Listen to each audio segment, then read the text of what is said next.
예로부터 사람들은 먼 미래에 일어날 일에 대해 알고 싶어 했습니다. 미래를 알므로써 현재 이곳에 살고 있는 의미를 발견하고자 한 것이죠. 로마 교회에 있는 아나니 성당에는 천년 전 사람들이 믿고 있던 우주와 인간의 운명이 그려져 있습니다.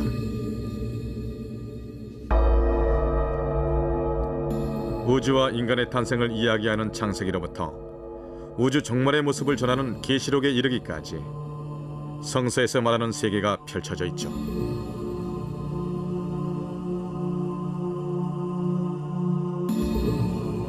계시록에 등장하는 예언자 성요한, 그는 미래를 다음과 같이 묘사하고 있습니다. 그때가 되면 세상엔 다양한 재앙이 닥치고 땅엔 괴물들이 득실됩니다.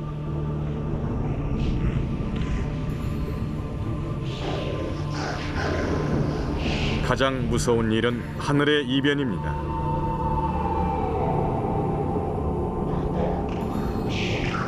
우주로부터 무수한 별이 쏟아지며 대지를 파괴합니다. 그리고 태양과 달이 붕괴되며 밤하늘에 빛나는 별도 사라지고 맙니다. 세상은 어둠에 휩싸여 종말을 맞습니다.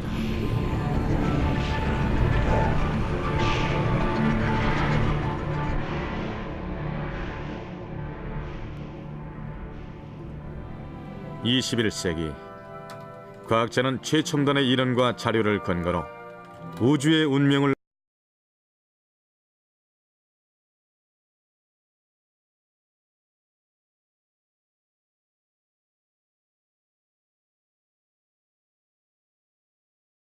지극히 머나먼 미래를 연구하려는 이유는 여러 가지입니다. 그중 하나는 이 순수한 지적인 호기심 때문이죠. 우리 모두는 자신의 삶의 방향과 미래의 일에 대해 흥미를 느낍니다. 그래서 물리학과 천문학이 이제 그 엄청난 의문을 풀려고 하는 것이죠. 기나긴 시간의 흐름 그 끝에서 우주와 인간을 기다리고 있는 운명은 과연 어떤 것일까요?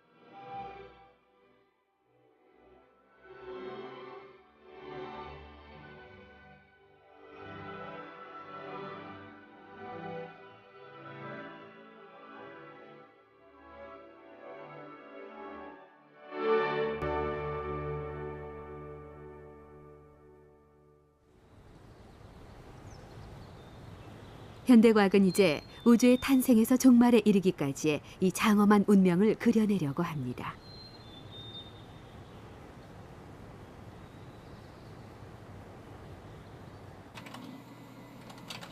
캘리포니아 대학의 레플린 박사는 최첨단 과학 지식을 모아 컴퓨터에 입력한 다음 철저히 분석해서 우주가 맞이할 운명을 한 장의 연표, 이른바 우주 연표로 그려내고 있습니다.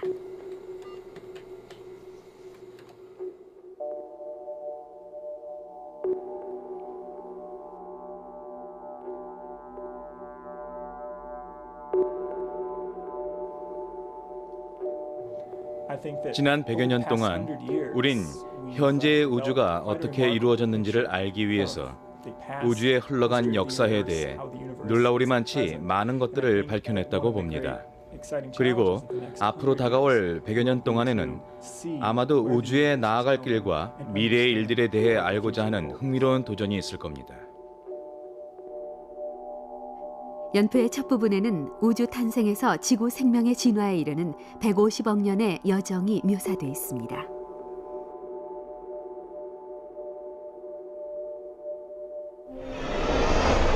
우주는 빅뱅으로 불리는 대폭발로부터 시작됐습니다. 그 후 우주는 팽창을 계속해서 별과 은하가 만들어졌습니다.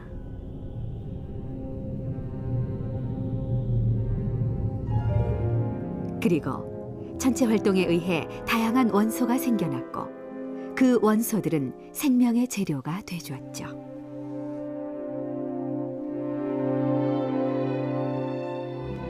이렇게 해서 지금으로부터 46억 년 전 우리의 태양계가 탄생했고 지구에는 생명이 태어났습니다.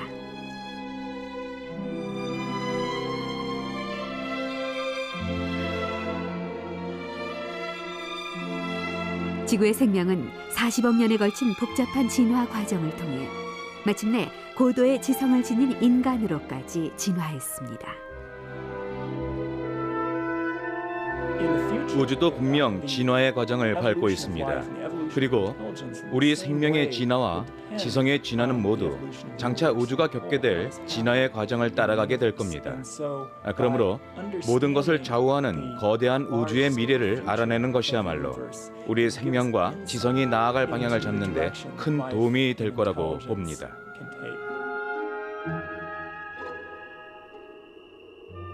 한 번 탄생한 우주는 영원히 변치 않을 것처럼 보였습니다.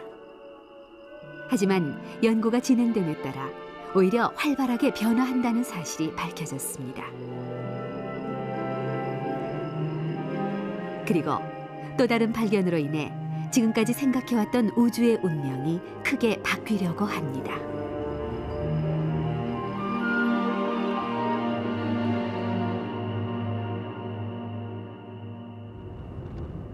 로렌스 버클리 국립연구소의 솔 펄뮤트 박사. 그는 10년에 가까운 연구 끝에 우주의 운명을 가늠하는 중요한 실마리를 찾아냈습니다.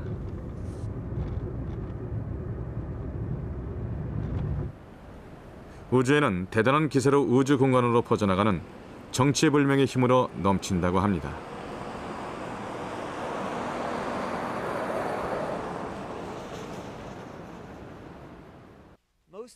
새로이 발견한 과학적인 결과들 대부분은 현재의 물리학 모델로밖에 설명하지 못합니다. 물론 현재의 물리학 모델 대부분은 그 결과들을 설명하기엔 좋은 모델이죠. 하지만 우리가 발견한 이것은 현재의 물리학 이론으로는 설명할 수 없는 그 최초의 경우가 될 겁니다. 이건 아주 드문 현상이지만 무척 흥미롭습니다. 누구든지 이걸 알고 나면 우주의 가장 근본적인 비밀을 아주 살짝 맛본 듯한 느낌이 들 겁니다.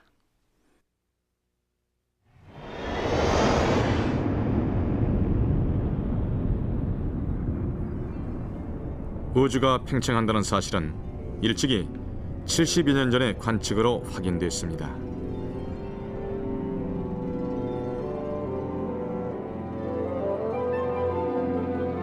천문학자 에드윈 허블이 몇몇 은하가 우리 은하로부터 멀어지는 것을 발견하고 우주의 팽창을 처음으로 밝혀냈기 때문이죠. 하지만 그 당시엔 우주의 극히 일부분밖에 관측할 수 없었기 때문에 우주 전체가 얼마나 빠른 속도로 팽창하는지는 잘 알 수 없었습니다.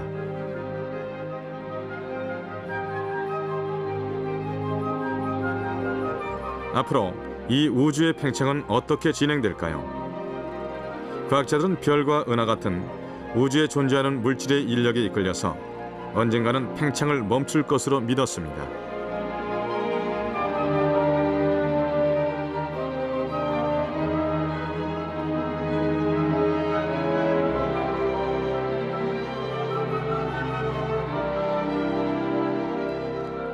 인력의 영향이 비교적 적은 경우 우주는 계속해서 팽창하지만 그 속도는 무척이나 더디게 진행됩니다.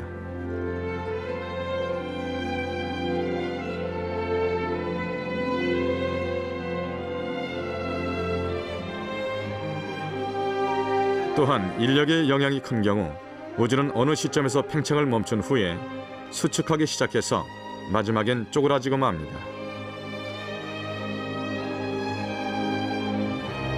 우주는 이 두 미래 중에서 어느 쪽으로 진행할까요? 펄뮤트 박사는 인력이 우주의 팽창을 어느 정도로 막고 있는지를 밝혀내고자 했습니다. 그러기 위해선 우선 우주의 팽창 속도를 측정해야 합니다.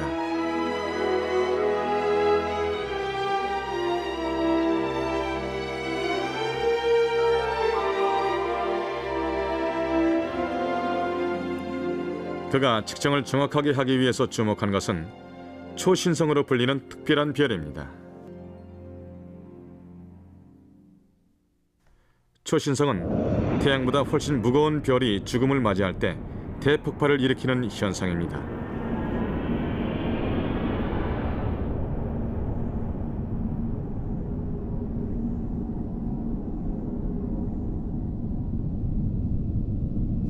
이 빛은 태양보다 100억 배나 밝고 폭발로부터 몇 주간은 빛이 안정되어 있기 때문에 측정 대상으로는 이상적이죠.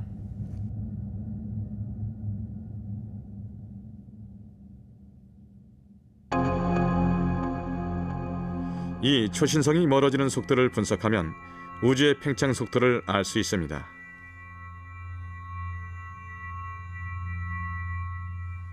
그는 새로 개발한 카메라로 가능한 한 많은 초신성을 찾아내려고 애썼습니다.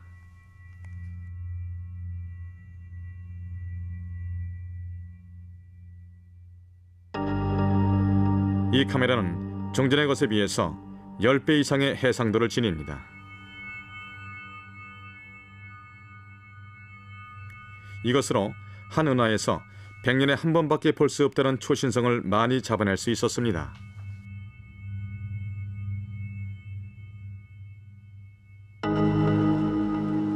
더욱이 그는 헤아릴 수 없이 많은 별 속에서 자동으로 초신성을 찾아내는 컴퓨터 프로그램도 개발했습니다.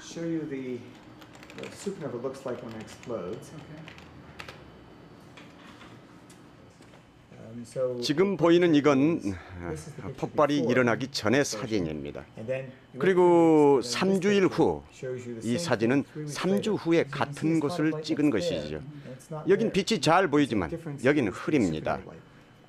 이게 바로 초신성 별빛의 차이죠. 물론 이건 컴퓨터만이 해낼 수 있습니다. 사람은 이 모든 영역을 볼 수 없으니까요. 그리고 여기 있는 이 빛은 보이지 않는 초신성의 새로운 빛이죠.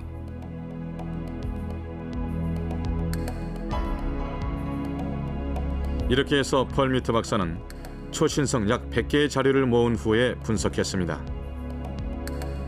그 결과는 상상도 할 수 없는 것이었죠. 지금까지 생각해온 두 가지 시나리오와는 달리 우주는 팽창을 멈추는 게 아니라 오히려 급속하게 가속되고 있었으니까요.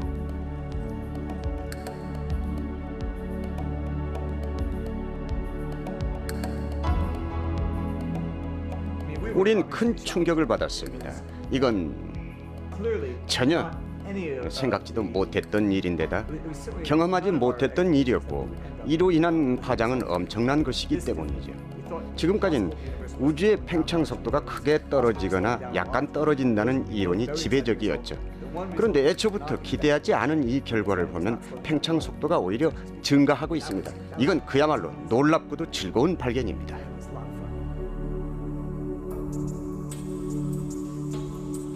우주의 팽창이 가속된다는 이 대발견으로 더 큰 수수께끼가 생겼습니다. 대체 무엇이 인력에 반발하면서 우주를 밀어내는 걸까요?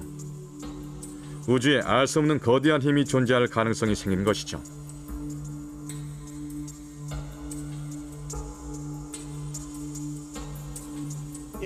만약 이게 사실로 밝혀지면 우주 물리학은 전혀 새로운 걸 발견할 기회를 얻게 됩니다.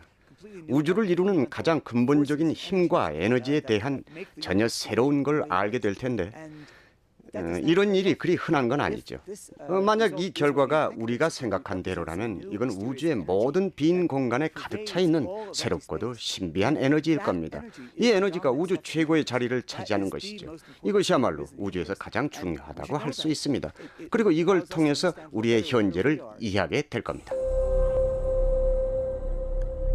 실제로 이 신비한 힘의 존재를 예언한 과학자가 있습니다. 엘버트 아인슈타인 박사였죠.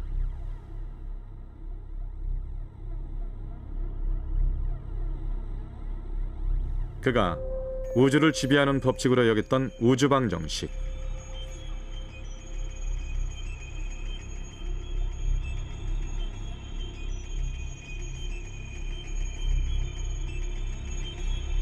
하지만 이 방정식대로라면 우주는 인력에 의해서 쪼그라질 가능성이 있었습니다. 그래서 그가 우주엔 인력에 반발하는 미지의 힘이 있다는 걸 생각하고 방정식에 추가한 것이 있습니다. 그 힘을 나타내는 것을 우주 정수로 이름 붙였죠.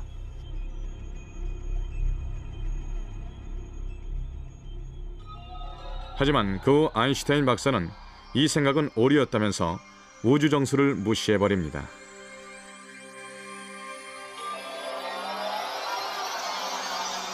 천재 과학자를 고민에 빠뜨린 인력에 반발하는 힘. 이제 그것은 우주의 운명을 결정짓는 주역으로 다시 등장했습니다. 인력에 반발하는 힘의 정체는 과연 무엇일까요?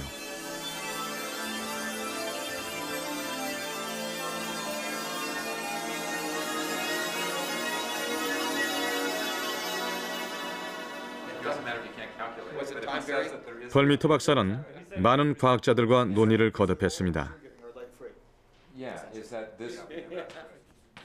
그 결과 이 수수께끼의 힘을 내고 있는 후보 하나가 떠올랐습니다.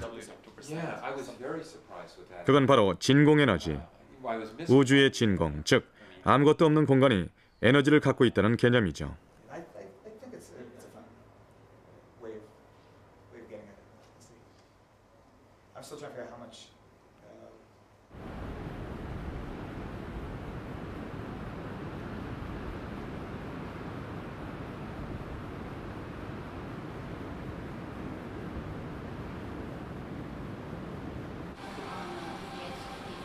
진공 에너지란 대체 무엇일까요? 이 수수께끼 에너지의 실체를 파악하려는 실험이 진행됐습니다.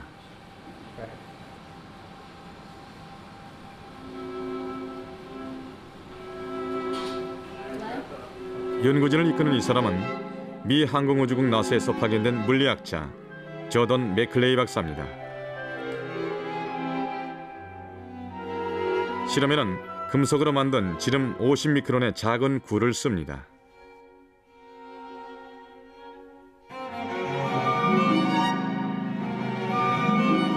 이 굴을 진공 탱크 속에 설치하고 진공 에너지가 구에 미치는 힘을 재려는 것이죠.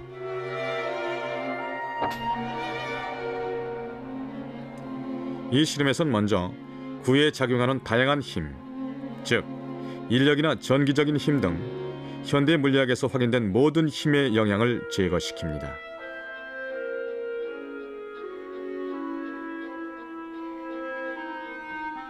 이쯤 되면 그는 아무런 힘의 영향도 받지 않으므로 움직이지 않아야 합니다.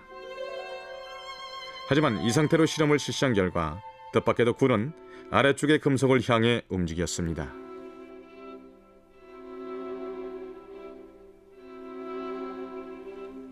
붉은 선 그래프가 굴을 미는 미지의 힘이 존재함을 나타냅니다.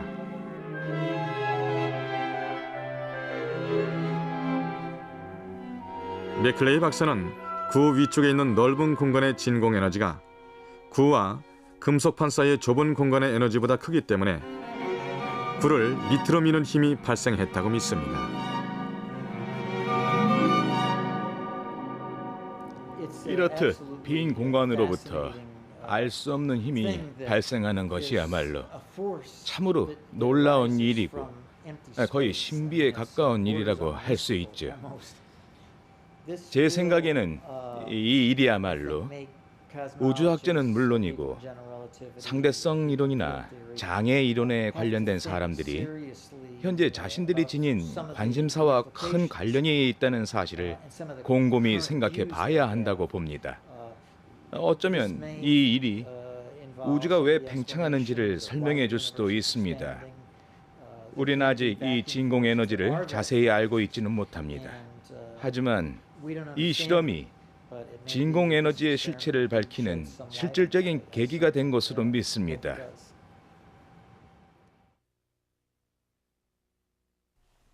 진공.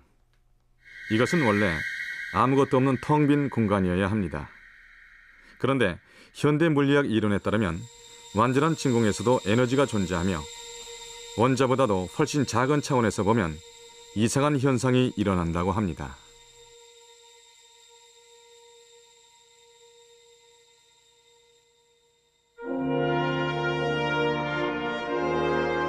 진공 에너지에 의해 극히 짧은 시간에 아무것도 없는 공간으로부터 갑자기 입자가 나타났다가 사라져 버린다는군요. 이 진공 에너지야말로 인력의 반발에서 우주 공간을 팽창시키고 있는 원동력이라고 믿어집니다.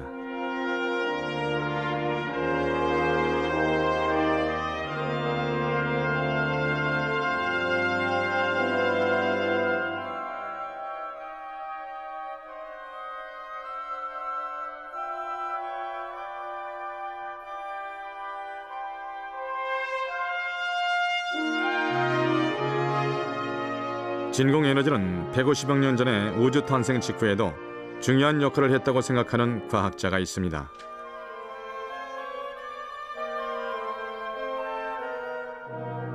도쿄대학의 사토 가치히코 교수.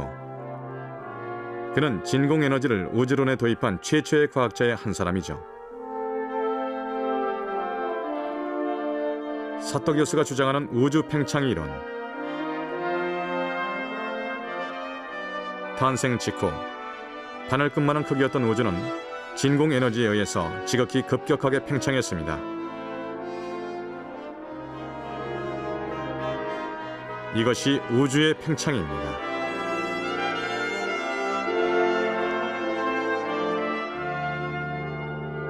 그 후 진공 에너지는 막대한 열 에너지로 변했고, 이 때문에 빅뱅이 일어난 것으로 보입니다.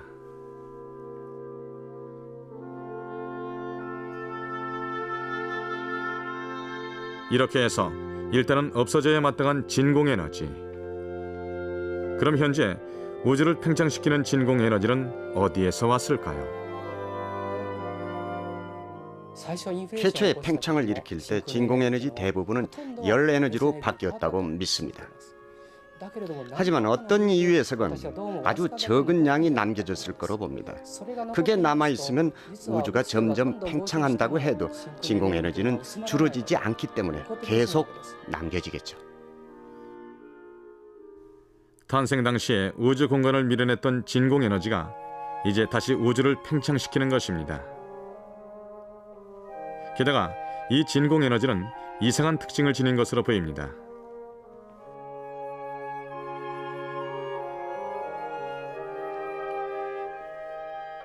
예를 들어 가스나 먼지 같은 보통의 물질은 공간이 넓어지면 점점 옅어지지만 진공 에너지는 공간이 넓어지면 넓어질수록 늘어납니다.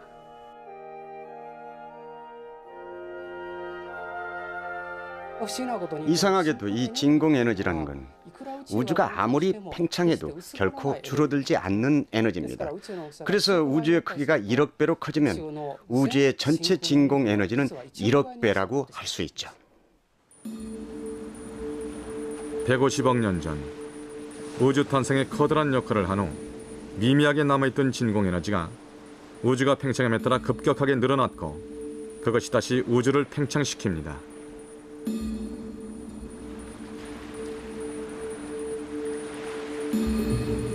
이렇게 해서 우주의 팽창은 점점 가속된다고 믿어집니다.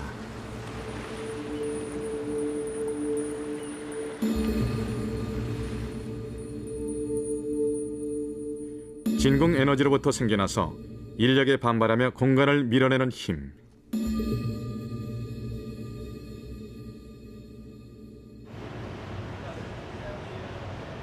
이 이상한 힘은 장차 우주에 어떤 변화를 가져오게 될까요?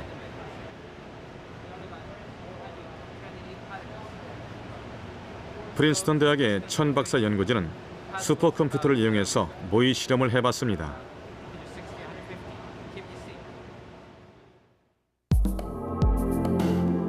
컴퓨터가 계산할 범위는 약 100만 개의 은하가 포함되어 있는 우주 공간입니다.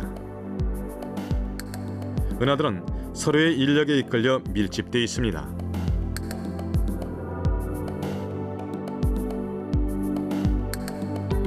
녹색 부분이 별이나 은하가 밀집되어 있는 장소입니다.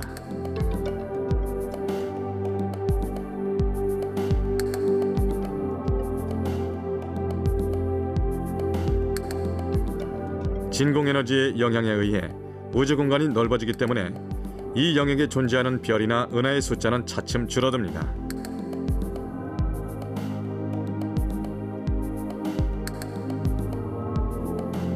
아무것도 없는 공간이 늘어나는 것이죠.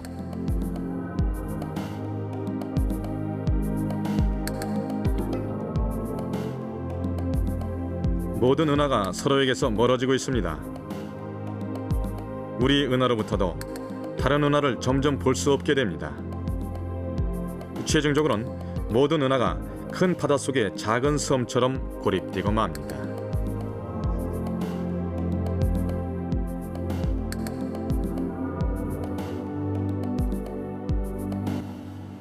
이 특이한 모델에선 이대로 팽창한다면 우주는 차가워질 겁니다.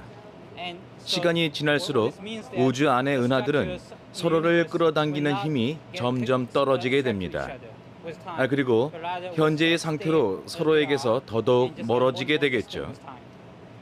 그럼 새로운 은하도 생겨나지 않고 은하들의 빛도 차츰 약해지며 결국에는 우주가 차갑게 변하면서 영원히 팽창할 겁니다.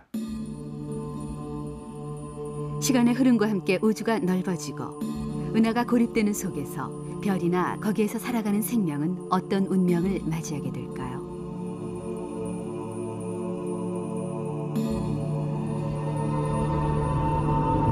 우리 지구의 생명은 예로부터 사람들이 믿어온 것처럼 우주로부터 닥쳐오는 재앙에 의해 멸종하게 될까요? 아니면 온갖 위기를 극복하고 새로운 진화의 길을 걷게 될까요?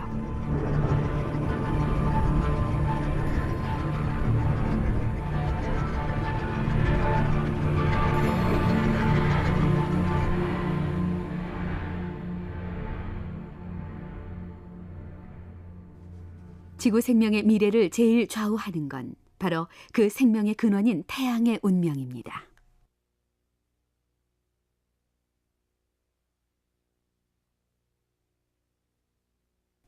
예로부터 영원의 상징으로 여겨져 왔던 태양조차 피할 수 없는 종말이 찾아옵니다.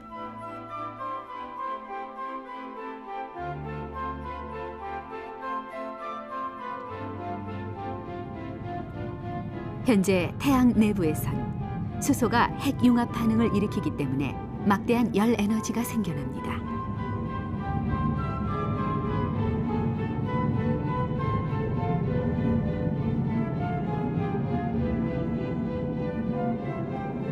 이 태양 에너지 덕분에 지구엔 생명이 넘치고 있습니다. 하지만 약 10억 년 후엔 태양 내부에서 수소가 점차 타서 없어짐에 따라 태양은 그 모습을 바꾸어 갑니다. 갈수록 부풀어 오르는 것이죠. 이 영향으로 태양계의 행성은 엄청난 충격을 받습니다.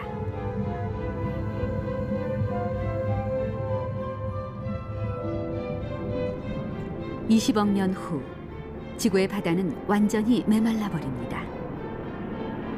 지구는 아마도 생물이 살 수 없는 환경이 될 것으로 보입니다.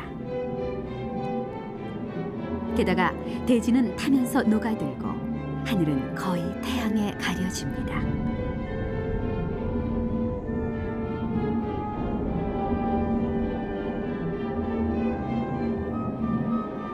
지구는 금성 같은 불지옥의 길을 걷게 됩니다.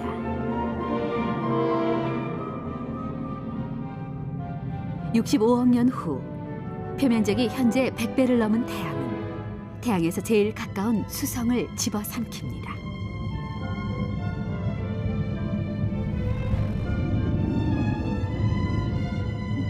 그리고 지금부터 70억 년 후 에너지를 거의 다 잃어버린 태양은 지구만한 크기인 별의 잔해, 백색 외성으로 변합니다. 이젠 태양계의 행성에게 충분한 에너지를 줄 수 없게 됩니다.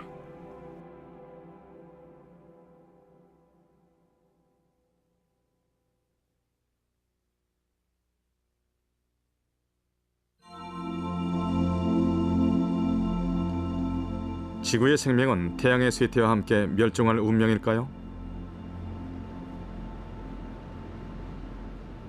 아니면 고향인 지구를 떠나 광활한 우주 속에서 생존할 장소를 찾아 나서게 될까요?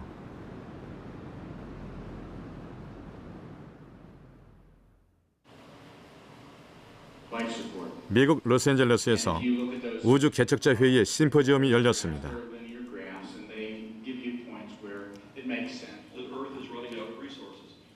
주제는 우주 공간으로 생명의 세계를 넓혀갈 방법을 찾자는 내용입니다. 심포지엄에서 가장 주목을 끈 것은 우주 이민촌으로 불리는 계획이었죠.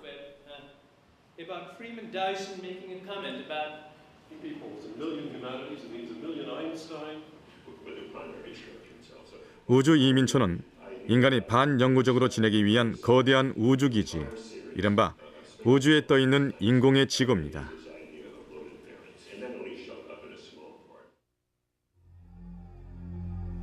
우주 이민촌의 길이는 약 10km.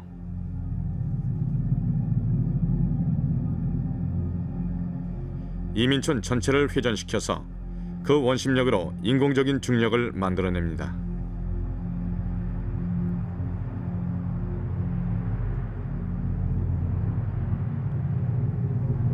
에너지는 주로 근처에 있는 별에서 얻습니다.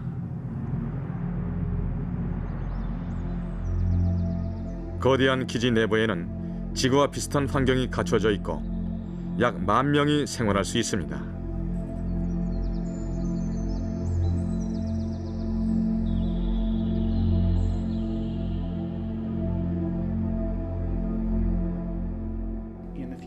미래엔 많은 사람들이 지구에서 살 수 없고 태어나지 못하게 됩니다. 생애 전체 혹은 생애 대부분을 우주 이민촌에서 살아가게 되죠. 이주 첫 단계엔 늘 어려움이 따릅니다. 물론 그 첫 단계만 무사히 넘긴다면 우주 전체가 살아갈 장소가 되죠. 표준 우주 이민촌에서 파생된 또 다른 이민촌에서 살면서 태양에서 아주 멀리 떨어진 오르트 성운으로 들어가면 그곳엔 점점 더 많은 우주 이민촌을 건설할 재료들로 넘쳐납니다. 그 다음엔 몇 세기 또는 1000년에 걸쳐서 다른 별이나 행성 등으로 옮겨 다니게 될 겁니다. 그래서 그 첫 단계엔 태양계만이 아닌 우리 은하 전체가 우리 인간에게 열려 있게 됩니다. 우리의 후손들은 1000년, 1만 년이 걸려서 다른 별을 찾아갈지도 모릅니다.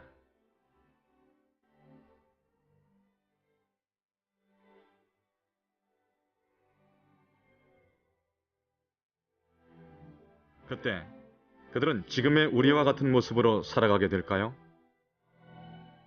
아니면 우리와는 다른 생명으로 변해가게 될까요?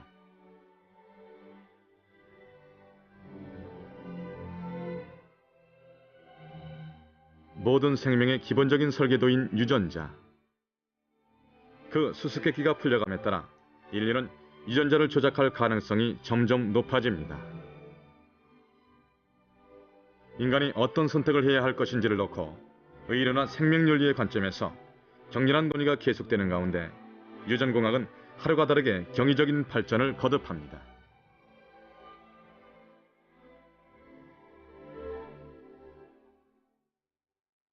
캘리포니아 대학 유전공학 정보센터의 피에르 발디 박사는 장차 우주 환경에서 살아갈 우리 후손에겐 유전공학은 필수적인 것이 될지도 모른다고 합니다.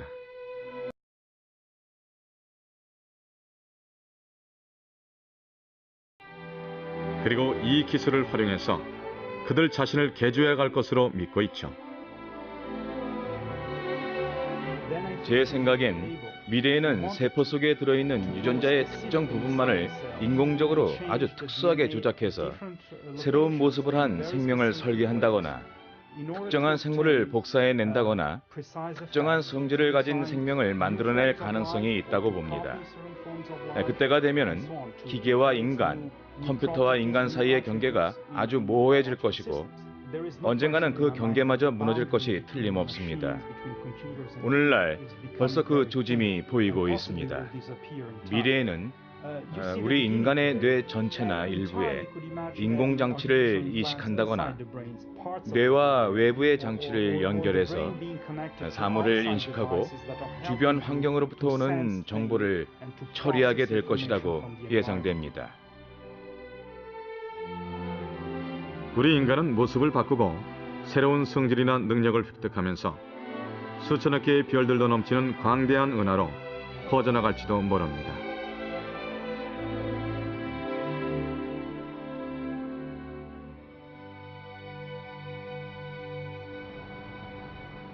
더욱이 우주에서 영원히 진화해가는 지적 생물을 생각하고 있는 과학자도 있습니다.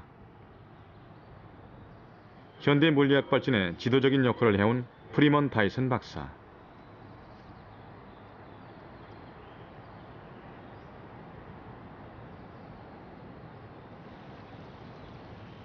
우주의 미래와 지적 생물의 나아갈 길에 대해 선구적인 연구를 발표했죠.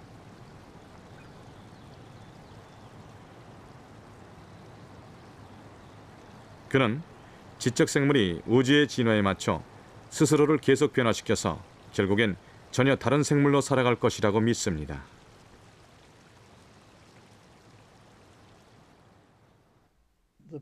천문학자 프레드 호일은 공상과학 소설 검은 구름을 썼는데 참으로 좋은 소설이고 그 아이디어도 흥미롭다고 봅니다. 그 검은 구름은 먼지 입자가 구름처럼 모여서 생긴 생명의 형태로 우주 공간에 존재합니다. 물을 필요하지도 않고 대기도 필요하지 않은 존재로 진공 속에서 살아가며 우주를 자유롭게 여행하죠. 이 우주의 지적 생명은 전기를 띠는 입자가 전기력으로 합쳐진 집합체라고 합니다. 딱히 정해진 형태는 없지만 신호를 전달하는 신경이나 근육에 해당하는 조직이 있어서 생물로서 기능하고 생각하는 능력도 지니고 있죠.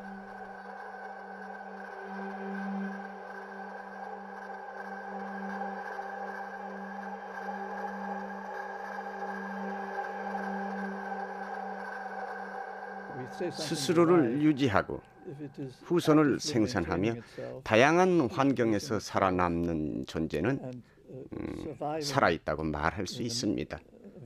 우린 그것을 생명이라고 볼 수 있습니다. 생명은 어떤 방향으로든 변해갈 수 있지만 그 생명이 어떻게 변해갈지 예측할 수는 없습니다. 그 모든 변화가 가능하리라고 보기 때문에 어떻게 변화하는 게 가장 좋다고 말할 수는 없죠. 하지만 생명이 지금 상태로 지속된다면 오히려 더 이상할 겁니다. 어떤 방향으로든 진화하는 게 생명의 섭리니까요.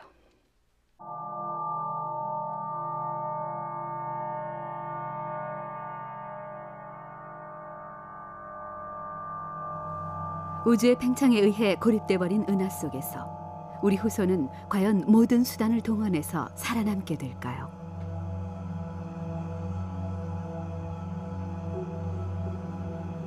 하지만 레플린 박사는 그 은하에도 종말이 찾아온다고 믿습니다. 별을 만드는 재료인 수소나 헬륨 같은 가스가 시간이 갈수록 줄어들어서 새로운 별이 태어나지 않게 됩니다.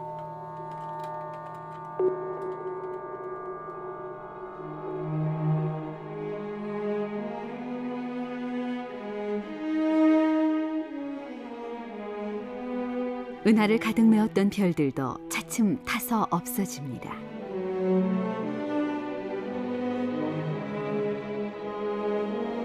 태양과 비슷한 질량의 별은 백색 외성으로 변하고 결국엔 차갑게 식어서 검은 잔해로 변합니다. 훨씬 더 큰 질량을 지닌 별은 초신성 폭발을 일으켜서 중성자별이나 블랙홀의 길을 걷습니다.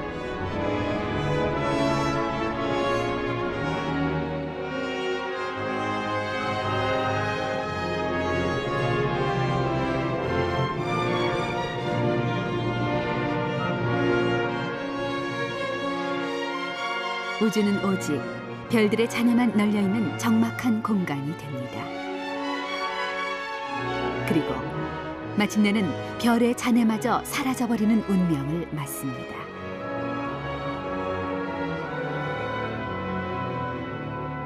우주 곳곳에서 잔해들이 붕괴되기 때문이죠.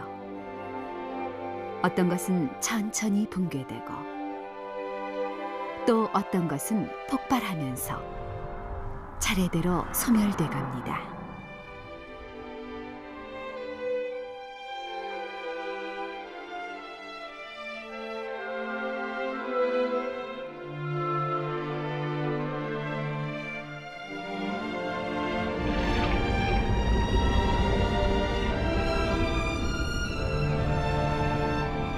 이렇게 해서 우주에 남겨지는 건 오로지 블랙홀뿐입니다.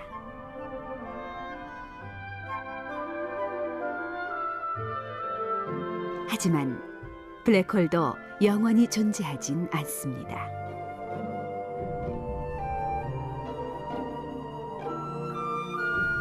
블랙홀은 기나긴 시간에 걸쳐 서서히 에너지를 방출하면서 점점 작아집니다. 최후에는 폭발해서 사라져버리고 말죠. 작은 블랙홀일수록 먼저 사라져갑니다. 그리고 마지막까지 남은 제일 큰 블랙홀이 폭발해서 사라져버리면 우주는 암흑시대를 맞이합니다.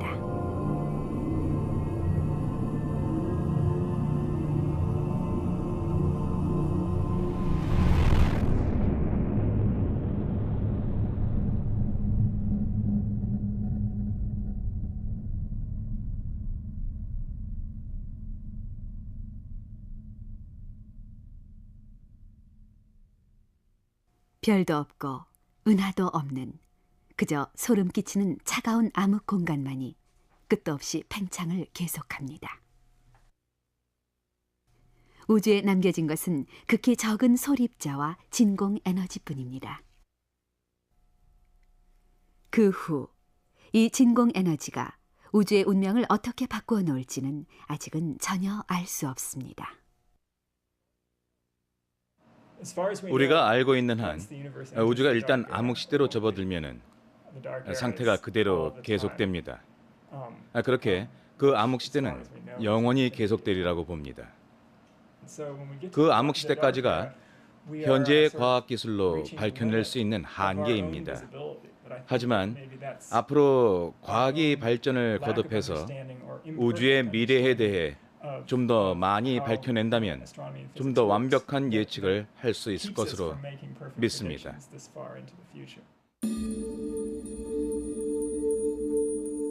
우주는 과연 종말을 맞이할까요? 아니면 우주는 영원히 계속될까요? 이 궁극적인 수수께끼를 풀 열쇠인 진공 에너지.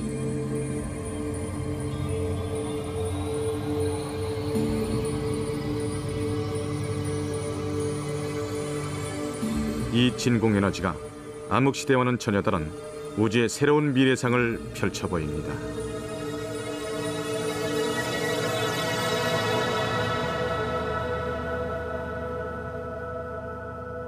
스탠퍼드 대학의 안드레이 린데 박사.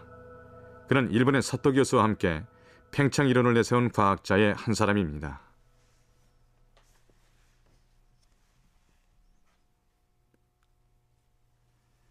린데 박사와 사토 교수는 팽창 이론에 근거해서 우주가 끝없이 생겨난다는 가설을 발표합니다.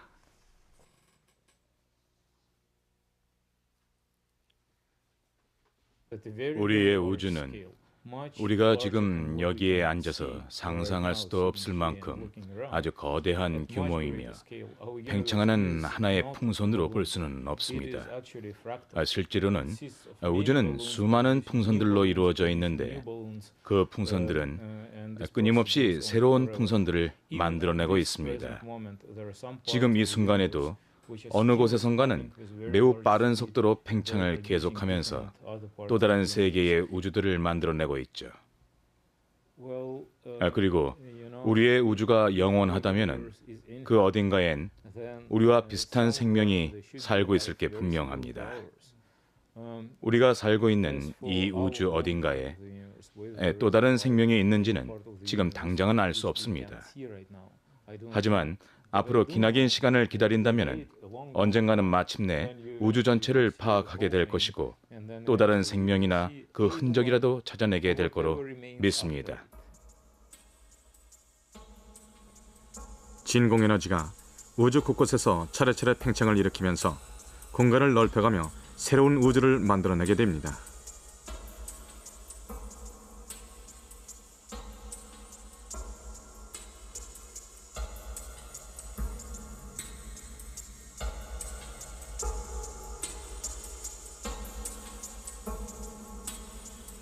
이렇게 우주가 끝없이 발생한다면 우리가 다른 우주로 이동할 수는 없을까요?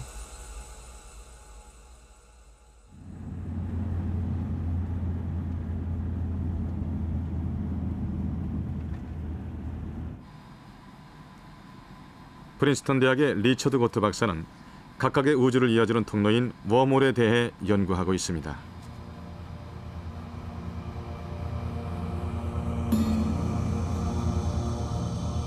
웜홀은 아인슈타인의 일반 상대성 이론으로 예언된 시공의 뒤틀림에 의해 생겨나는 일종의 터널입니다.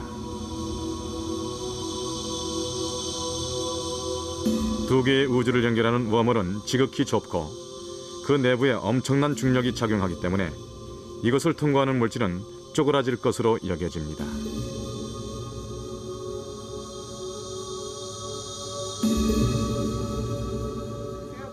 만약 따로따로 떨어진 우주들이 존재한다면 하나의 우주로부터 다른 우주로 갈 수 있을지가 궁금해질 겁니다. 그 하나의 가능성이 바로 웜홀이죠. 두 개의 우주가 웜홀에 의해 연결돼 있다는 사실을 알려줄 만한 시각적인 모델로서 이 모래시계를 예로 들 수가 있습니다. 따라서 이 우주들은 비록 서로 떨어져 있고 각자가 별개의 길을 걷고 있지만 이 두 세계를 이어주는 극히 좁은 웜홀이 있을 가능성은 얼마든지 있습니다. 이 통로를 지나가려면 일단 이것을 확대시켜야 하죠. 그러려면 그것을 확대시킬 방법부터 찾아야 할 겁니다. 그래야만 확대된 상태에서 그것을 통과할 수 있을 테니까요.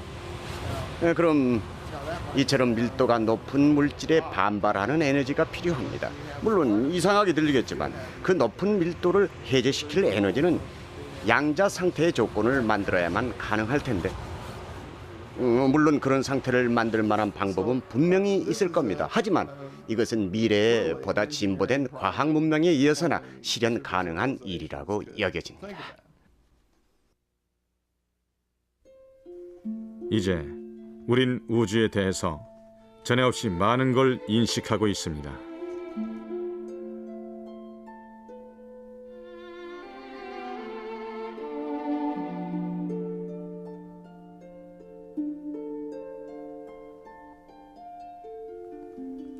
(150억 년) 전 빅뱅으로 시작한 우주가 별과 은하를 낳고 생명을 그려내고 있는 모습. 모든 천체가 붕괴하고 물질이 소멸해버리는 우주의 궁극적인 미래상.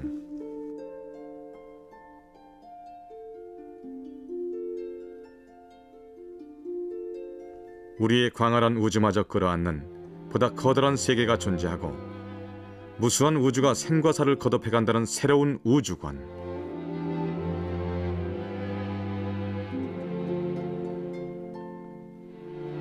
이런 인식의 확대로 인해 이제 우리의 우주관은 크게 변하려고 합니다.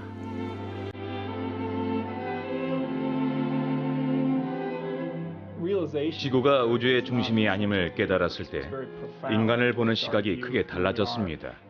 그와 마찬가지로 우리가 특정한 시기를 살고 있고 우주의 과거와 미래도 새로운 관점에서 바라봐야 할 것이며 생명 역시 달리 진화해 가야 함을 깨달았을 때 우리의 시각은 한층 더 넓어질 것으로 봅니다.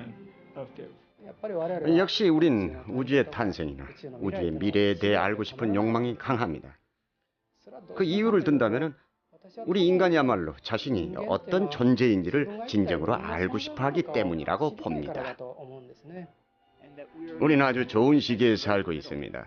과거의 우주는 너무도 밀집되고 뜨거웠기 때문에 살기 편한 곳은 아니었죠.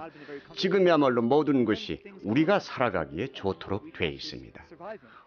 언젠가 이 우주는 점차 흩어지고 서로 동떨어져서 외로운 세상이 되겠지만 우린 우주의 과거를 이해하고 그 미래를 점칠 수 있는 아주 적당한 시기에 살고 있습니다.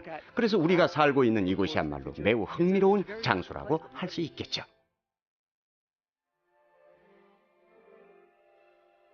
이제 우린 끝도 없이 펼쳐지며 끊임없이 변화해가는 우주의 실체를 깊이 이해하기 시작했습니다. 그리고 아득히 먼 과거와 아득히 먼 미래도 꿰뚫어 보게 됐습니다.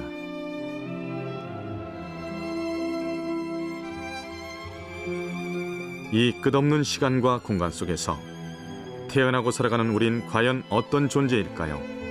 그리고 어디로 나아가는 것일까요?